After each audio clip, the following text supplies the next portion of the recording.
Bueno, nos vamos a ir a los colegios. En este caso, el aumento de violencia en las salas de clases es lamentable, es una realidad lamentable que nos pegue mucho, que afecta a los establecimientos educacionales. Vamos a conversar ahora con Claudio Vargas, que está acá, apoderado del Liceo de Aplicación. Hola, Claudio, ¿cómo te va? Bienvenido. Mucho gusto. Bien, gracias. Gracias por estar. No, gracias a ustedes por la invitación. Quiero saludar también a Marcelo Sánchez. Está Marcelo de la Fundación San Carlos de Maipo. Hola, Marcelo, tanto tiempo, un gusto. Buen día. Hola Rodrigo, ¿qué tal? Muy buenos días a todos los que están allá también. Buen día, muchas gracias. Buenos el presidente días. también de la Comisión de Educación de la Cámara de Diputados está Juan Santana. Hola Juan, ¿cómo le va? Bienvenido. Hola Rodrigo, gusto saludarte, también a Claudio y a Marcelo. Igualmente, pues muchísimas gracias. Claudio, ¿qué pasa acá? ¿Cuál es el fondo? ¿Por qué hay tanta violencia que sale de algunos establecimientos educacionales? ¿Cuál es la raíz? Te lo pregunto porque tu hijo salió de ahí, tienes un hijo que estudia ahí. Sí.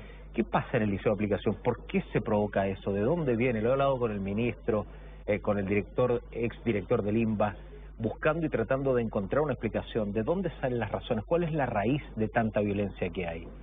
Mira, principalmente lo que tiene que ver como con la comuna de Santiago, el liceo es emblemático, donde esto se enmarca con un frasco muy importante de violencia. Principalmente nosotros desde un tiempo a esta parte investigando la raíz, como tú dices, de los conflictos que están ocurriendo, finalmente llegamos a la conclusión de que hay una responsabilidad súper importante, digo, por parte de la sostenedora, que es la alcaldesa de Santiago. Es lamentable tomar ese tipo de conclusiones porque cuando la Dirección de Educación Municipal, en este caso la DEM de la Comuna de Santiago, se compromete con los estudiantes en un petitorio que se levantó en el mes de mayo de este año y no cumplen los puntos que en el fondo se comprometen a cumplir, dejan la puerta abierta para que ciertos grupos violentistas ocupen ese problema para justificar su acto de violencia. No es menor hoy día exponer este tema porque hay prácticamente un 85% del total de los estudiantes que están a diario enfrentándose a situaciones violentas.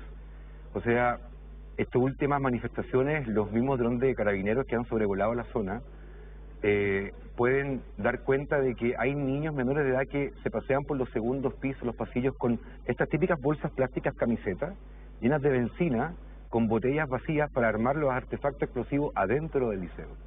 Entonces, claramente ellos son alumnos. Ellos son alumnos, por supuesto que son alumnos. Entonces, claramente que hay una intimidación frente a los demás alumnos, hay una vulneración de derechos gigante.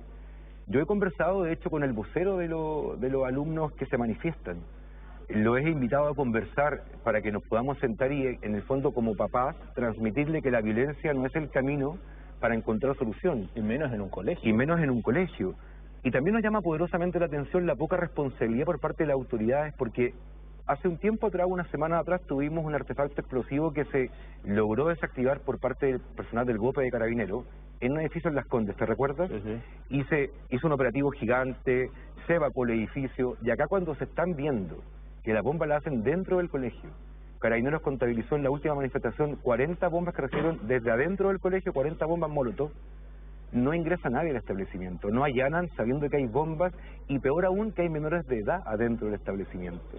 Entonces, a analizar esto más profundamente, te vas dando cuenta que hay un tema súper político detrás de esto.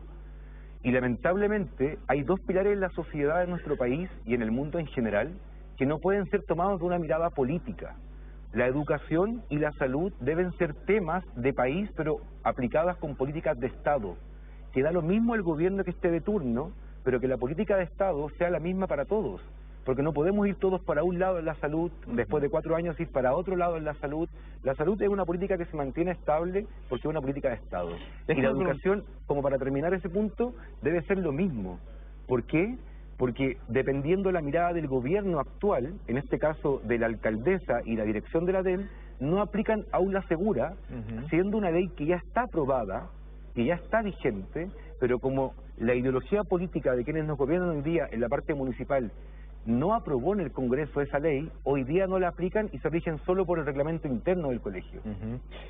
Juan, como presidente de Comisión de Educación de la Cámara de Diputados, veía durante la semana una portada del diario El Mercurio de Antofagasta que me llamaba mucho la atención, donde dice que el Juzgado de Familia Antofagasta instruyó a la Corporación Municipal de Desarrollo Social, especialmente a su directora, María Luz Gálvez, implementar en todos los recintos educacionales administrados por la municipalidad de la capital regional cámaras de seguridad en lugares de desplazamiento e instalar dispositivos de detección de metales o de armas. Esa es una resolución dada a conocer por el Mercurio de Antofagasta. ¿Qué opinión tienes de eso, Juan?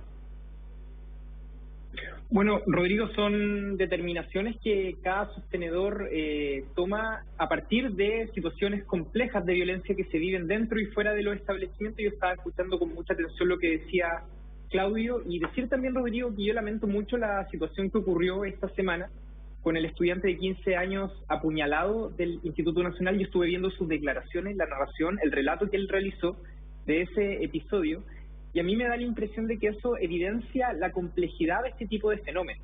El joven lo que señalaba era que él estaba jugando en las escaleras de su establecimiento y bajó a participar de la tocata que se estaba desarrollando dentro del establecimiento, y ahí, sin darse cuenta, sin ser fruto o el resultado de una pelea, él recibió esta puñalada. Y a mí me parece que eso muestra y devela la complejidad de fenómenos que muchas veces no logramos entender.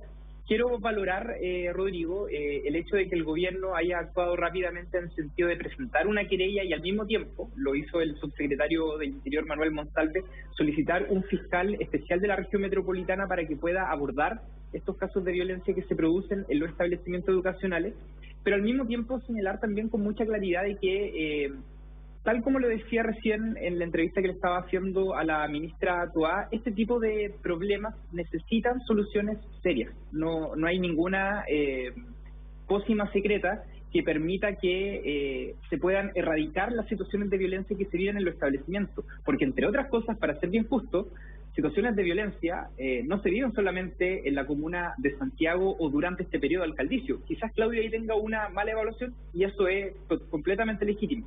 Pero yo quiero apuntar al origen, digamos, de este tipo de fenómenos de violencia que vienen desde hace mucho tiempo. Y yo creo que hay un desafío en aras de ir trabajando los climas de convivencia escolar que se viven al interior de los establecimientos educacionales, que ya habían sido complejos desde hace muchos años atrás, pero luego de la pandemia y del regreso a la presencialidad, Rodrigo, se han venido acentuando con bastante preocupación. Por eso, entre otras cosas, el Ministerio de Educación está empujando esta iniciativa que se llama Seamos Comunidad, en donde convocó a una serie de organizaciones para poder trabajar, entre otras cosas, el mejoramiento, digamos, de los climas y de los ambientes educativos que se viven al interior de escuelas y liceos. Lógico. Después de escuchar a Claudio y a Juan, Marcelo Sánchez, tú que siempre con tus datos, con tu sabiduría, con la Fundación, hemos tenido conversaciones duras. Tú me has hecho incluso a la gente llegar a tratar de comprender por qué es lo que sucede, cosa que cuesta y mucho, lo que decía Claudio recién,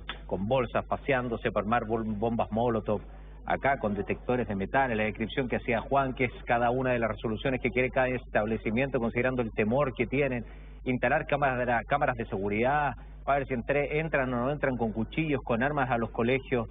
¿En qué parada estamos hoy día, Marcelo, con esto que estamos viviendo?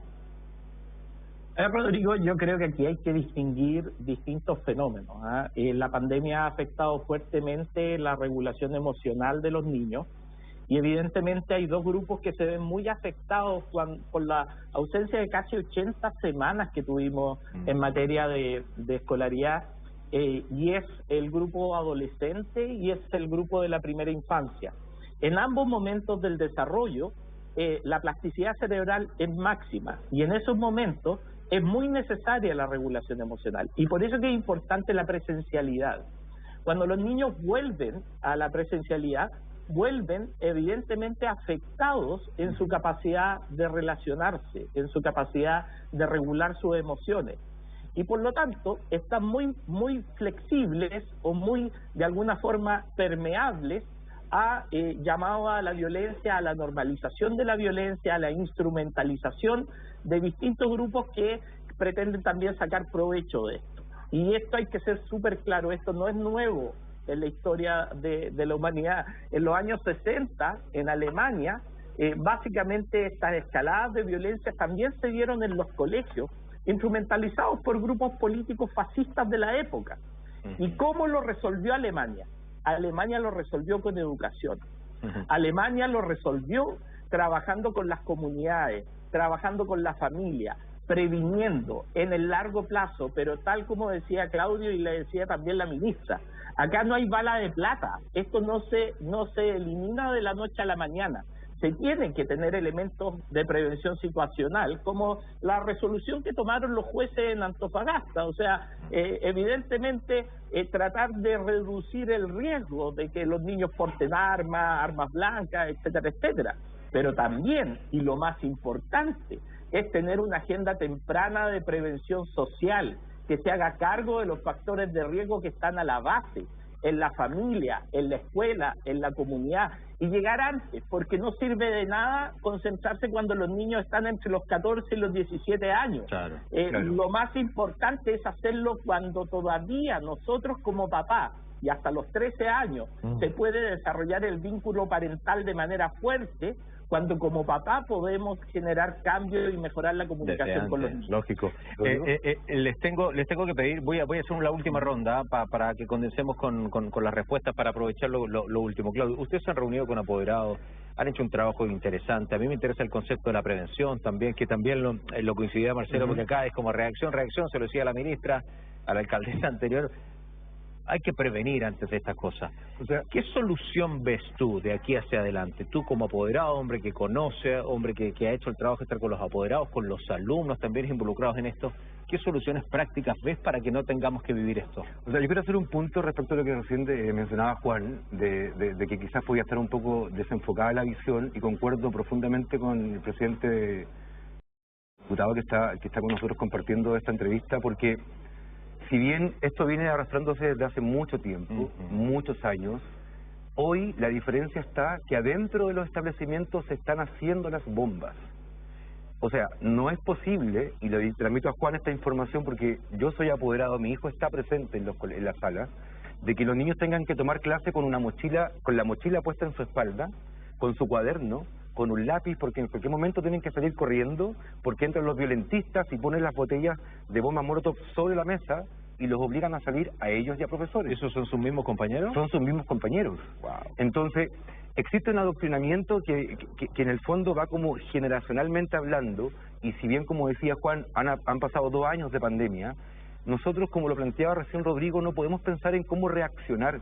El plan de abocarnos a mejor estudio, que es lo que acaba de mencionar Juan respecto al Ministerio de Educación, nos está dejando este último año con más de 50.000 alumnos que no se matricularon en la educación. Y esto está pasando en la educación municipal principalmente. Entonces, si bien es un tema importante el que están abordando, no es el tema principal que hoy hay que erradicar. ¿Y qué es lo que hay que erradicar? Lo que hay que erradicar es la violencia y actuar, como dice el diputado, de una forma preventiva y no reactiva. Debemos anteponernos a situaciones que puedan ocurrir. Si bien el ingresar a un colegio por parte de la policía es tremendamente complejo, porque el policía no va a saber, el carabinero, quién es o quién no es. Son todos alumnos. Obviamente el encapuchado se va a desencapuchar adentro y ya no van a saber quién fue. Entonces, desde esa mirada hay que trabajar en la prevención de que no ingresen las bombas, de que no ingresen la benzina, porque eso se ingresa al establecimiento. Entonces, ese es el punto de diferencia y el punto de inflexión, y por eso le comento a Juan, principalmente, de que si bien esto viene de hace mucho tiempo, hoy estamos llegando a un extremo. O sea, el viernes recién pasado, un alumno del Liceo de Aplicación recibió una pateadura por parte de 10 compañeros, claramente por no participar en su juego de la bomba de agua. El día lunes llegó la PDI por primera vez al Liceo de Aplicación, intervino el Liceo de Aplicación para poder en el fondo entrevistar a la directora y a los involucrados en la golpiza que recibió el alumno el día viernes, y yo, junto a otros apoderados, más los funcionarios de la PDI, la comisaria y el inspector, fuimos atacados por bombas de agua, por encapuchados, que son los mismos que lanzan bombas molotov al interior del liceo, y la comisaria más el inspector de la PDI, de manera muy razonable, comentaron y nos dijeron en la reunión que si ellos quisieran protegerse podrían pedir refuerzos, y el Liceo de Aplicación se va a llenar de PDI en segundos. Llamaron al fiscal, y el fiscal, para poder bajar el perfil, les solicitó que mejor se retiraran del establecimiento todos mojados y que en algún momento iban a volver a la entrevista.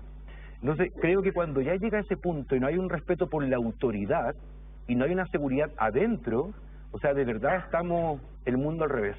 Por eso que tenemos que trabajar en la prevención. Y lo último, mi último aporte respecto a esto, yo recién conversé con el equipo de la ministra del Interior, y yo le hago un llamado al subsecretario Monsalve, que la querella que presentó y que nos mencionó Juan recién es reactiva.